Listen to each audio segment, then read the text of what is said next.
And were you here yesterday for the lecture? Yeah, but last 20 minutes. Just the last 20 minutes? Okay. Sorry. Well, here we are. So it's day 2 of this master class, and it's about something I call piano somatics, which is the conscious use of the physical self to improve the way we play piano. So yesterday I talked a lot about the basic structure and function of the hand, and how if we think of the hand as a mini body, then the finger is the leg, and when the legs stand up, then the body rises up, and the hand's arch comes into prominence. And sometimes I used to think that I'm totally obsessed with this arch. Is this arch really so important?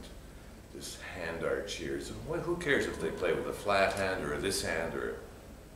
And so I went to there was a piano competition in town in Novi Sad where I was living then, and I decided to go and to check out how all these really good young pianists play from all over the international competition.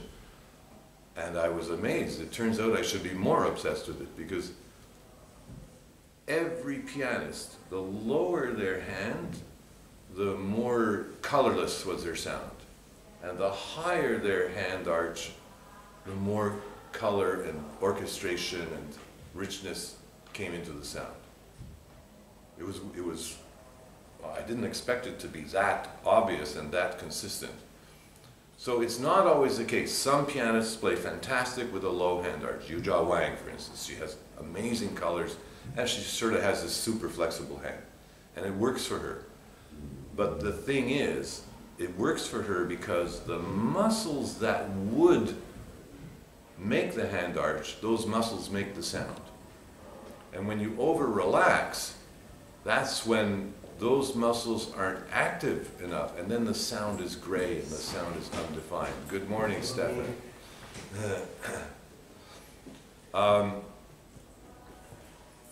So I talked a lot about physical organization yesterday, but I didn't talk that much about, how does this all apply to music?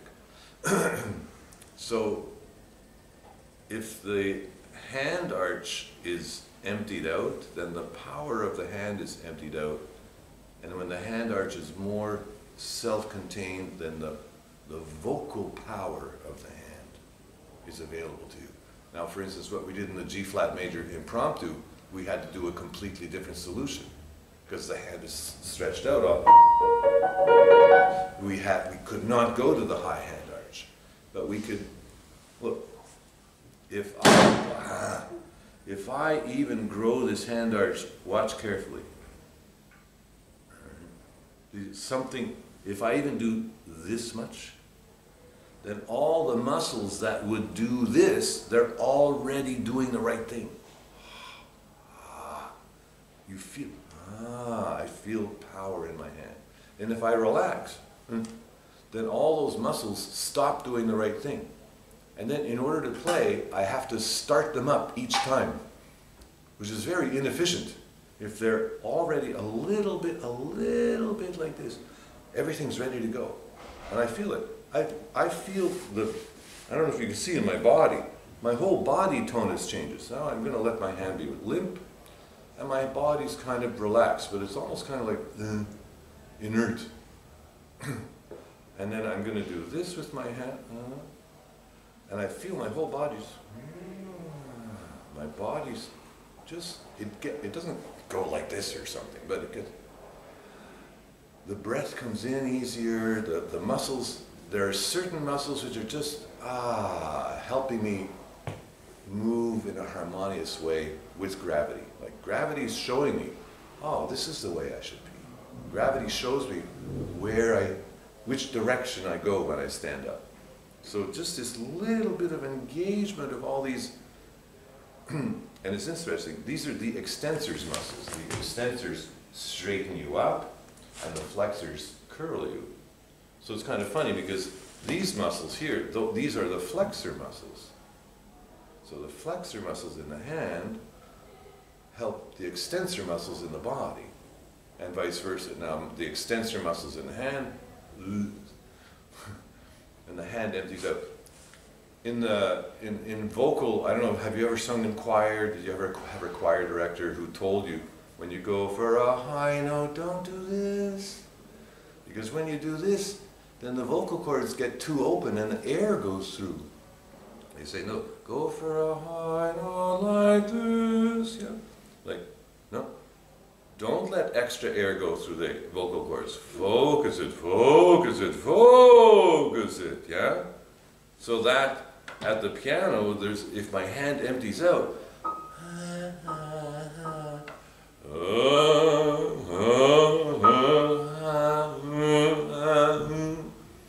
so at this piano competition, I was watching all the hands, I could see that, like, you could turn off the sound and you could still tell what kind of piano sound they were going to make. So it really does have practical applications at the piano. As I showed yesterday, playing this Brahms Opus 119. So did you see, I didn't stand up fully. If I stood up fully, it would be like this. And now I'm going to do it with the sort of the weighted way, where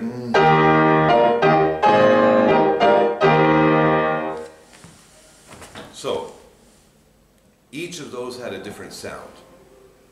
And what just happened was interesting. Sometimes I like to demonstrate how this arm weight technique is like it's too kind of clunky, but arm weight technique can actually sound very well, as you heard now. I weighted the touch, and it's kind of, it's big and like Brahms's big belly. It's very kind of corpulent and almost pompous. But that's also a completely valid artistic decision. But this one, which stood up more, is it's kind of like, it's almost martial, like the proud soldier. And there's something more electric about it. It's not so. So you see, the comportment of my hand is completely reflected in the musical character that comes out. It's very interesting. And the first one I did was somewhere in the middle. And there, I feel like my hand is more neutral, but it's still, there's a little bit of this, but just enough for me to feel like, oh, I have total control over all those keys. Yeah, I have total control over all those keys. So I can color it, and I'm letting my intuition just color it like as I'm going along. And you'll notice in the octaves that it's very interesting that the arm does not play the octave like that. Even in the weighted one, there's a differentiation between the movement of the finger, and the movement of the hand. But you see, it's not so simple as I said yesterday. Grow the hand arch, grow the hand arch.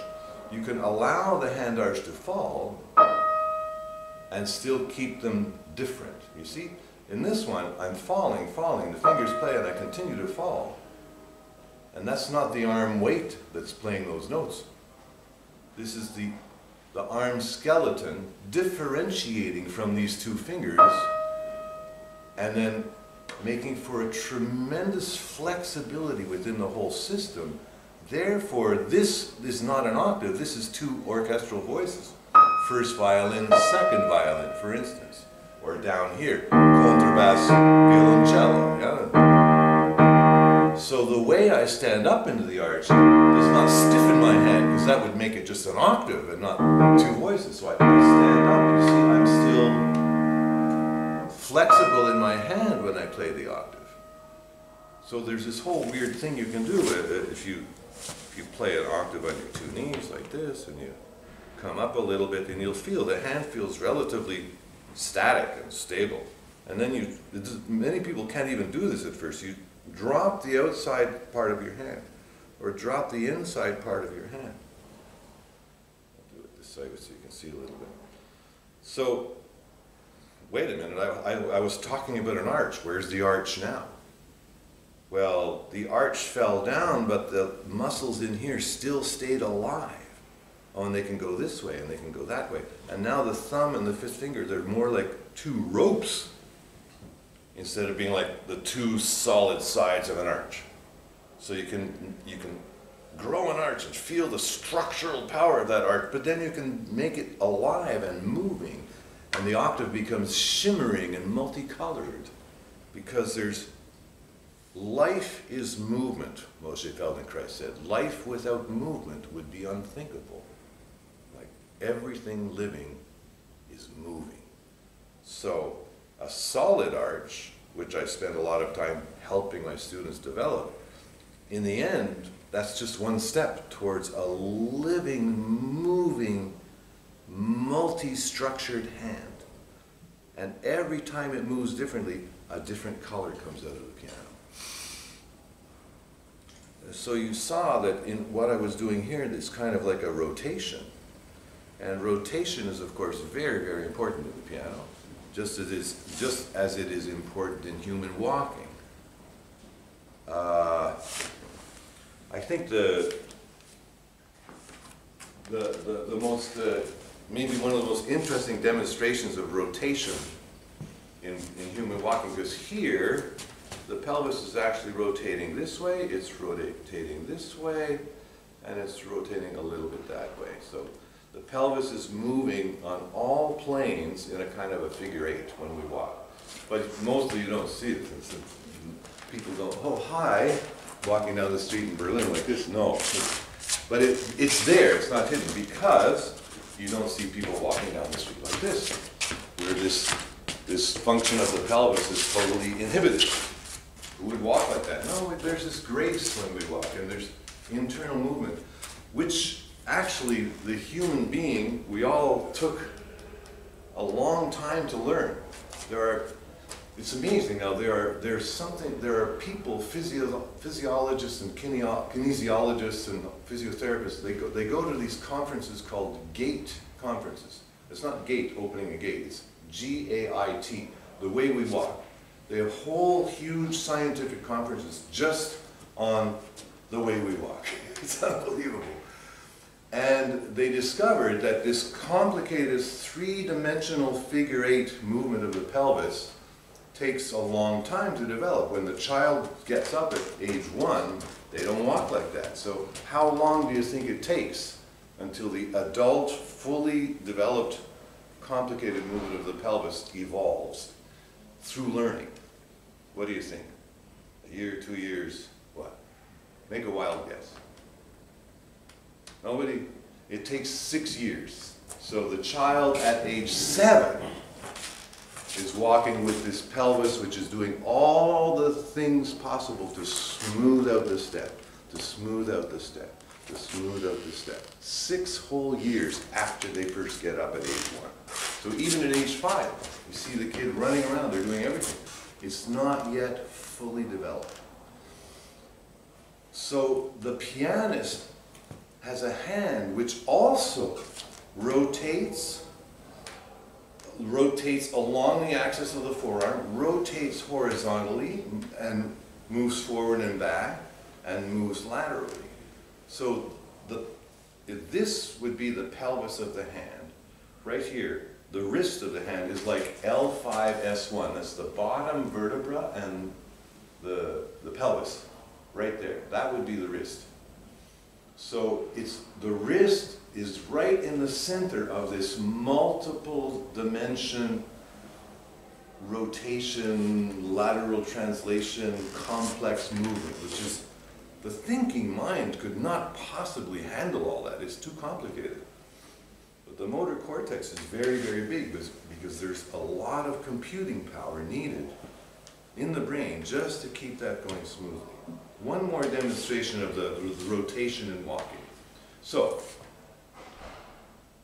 in Tai Chi, you take a step, and then as you're pushing, you don't push with your arm, you push with the whole body. So you take the step, and now the center's going to turn to make a push, or the center's going to turn to make a punch. But as that's happening, you take the step, now you're going to turn your center to take the punch, okay? as I'm shifting the weight, there's a counter turn. And then bam, shift the weight, counter turn, turn, counter turn, boom. So it's kind of like a wind up. That also happens with the rotation of the hand on key. Now yesterday I spoke a little bit about scales, so we'll get a little bit more into it. So let's say I'm playing a scale. I turn, counter turn, turn, counter turn, turn. The other way. Turn, counter turn. Turn, counter turn. So this rotation and a little bit of translation is happening all the time in the scales. In a arpeggio, it's the same thing. So did you see? It looks, as I said yesterday, it looks like I'm throwing my hand over. And that's, I think, why we all make the mistake when we're learning it. We throw the hand over. But if I throw the hand over like that, it means my arm did not do this rotation and my thumb did not do its stand-up, which generates that rotation. So, I'm here, counter turn, turn, and the thumb stands up. Counter turn, thumb stands up, turn. So there's this rippling kind of undulation movement which has a rotation element. Turn, counter turn, turn, counter turn. What's my finger? So the same thing here. Turn, counter turn, stand up, turn, counter turn. Do you see how important that thumb stand up is? Yeah? Most people go like this, and if you, now watch this carefully, I'm going to hook the thumb under. That's what everybody does. Thumb under. And then that forces you to fall down on that note. Like that. I'm exaggerating it so that it's really clear, so you can really see. But you see the mistake. As soon as I flex my thumb instead of opposing my thumb, you see the difference? You can feel it. If you curl your thumb like that and try to put it under the hand, you feel tension in the whole hand. And then if you move the straight thumb across towards the fingers, you don't feel any of that tension. You actually feel, if you let it go through the whole arm, you feel the whole arm responding, and it's, again, this kind of, the whole body is energized into it. Not a tense stand-up, but a vital, exultant stand-up. Yeah? So that's from doing this, opposing the thumb, instead of this, curling the thumb. So this idea of rotation is very, very important in the piano. The trouble is, when we talk about it, we tend to overdo it. And then my students, I tell them about this, and then they're, oh yeah, I'm going to rotate. And then it's just like, it's too much. So generally, we do some exercises to get this rotation thing going, and then we leave it. And the other parts of the brain can handle it very nicely. So the work we're doing here, and for some of you who were at the lessons yesterday,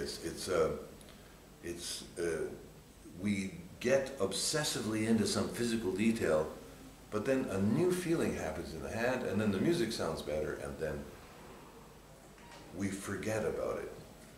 And of course, my students tend not to forget about it. So, Professor, is this what you taught me? Is this yeah. Like, you're supposed to be playing a Beethoven sonata. I don't know if this is right or not. You have to play the music and see if it sounds well, yeah?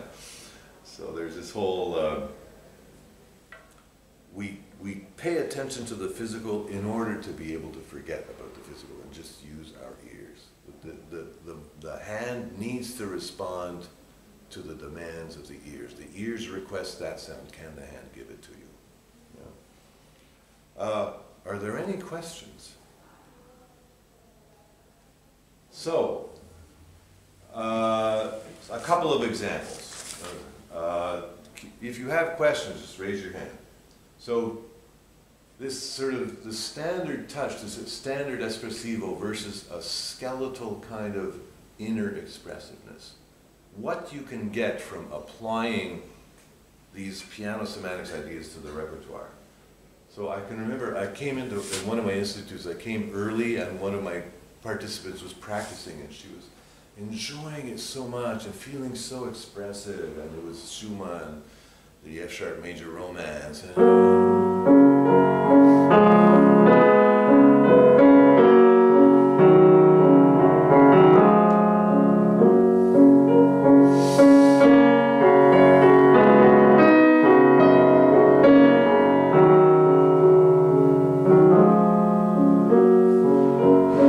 So she was like very poetical and extremely poetical on almost every melodic note. And like, oh, at first point you feel, oh, that's so beautiful, and after about 30 seconds you're like, oh, jeez, like, this is way too expressive. Like, okay, enough with your expression. Like, what about melody? What about flow? But her physical engagement was she was giving her